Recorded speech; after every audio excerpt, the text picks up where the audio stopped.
भुवनेश्वर और कटक पाई चिंता बढ़ाइला वायु प्रदूषण एने दुई सहर आज 7 दिन पर्यंत कटकणा लगाइले सरकार। संध्या 6 रु सकाळ 10टा पर्यंत निर्माण कार्य बंद रहिबो। पानी सिंचन करा जिवो।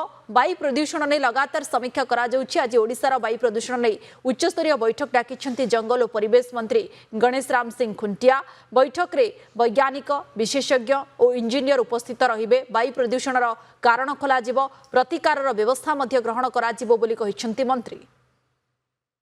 प्रदूषण बढ़ुची से दिगरे विभाग गोटे पदक्षेप नहीं विभिन्न प्रकार आमर मेट्रो एवं विभिन्न ट्रेन सिटी रे संध्या 6 रु सकाळे 10टा पर्यंत ए भितर कंस्ट्रक्शन बैन कराई। विभिन्न प्रकार सिविल कंस्ट्रक्शन से गवर्नमेंट हो कि प्राइवेट हो ताकू विधिवत भाव में बंद करने डिपार्टमेंट गोटे एसओपी जारी कर कलेक्टर मान को निर्देश दिखाई निश्चित भाव में समस्त सर्वसाधारण एवं विभिन्न विभाग अवगति निमंते आपण मानकर माध्यम आज पुणी थे अपील करुच्ची समस्ते सहयोग करने आ निश्चित भाव में जो एवं कंस्ट्रक्शन बहुत जगह होवं एथिरे विशेषकर बड़ बड़ कंस्ट्रक्शन आमर वार्स डिपार्टमेंट एनएच एनएचआई रे होउछि सेमानंकु मध्य एथिरे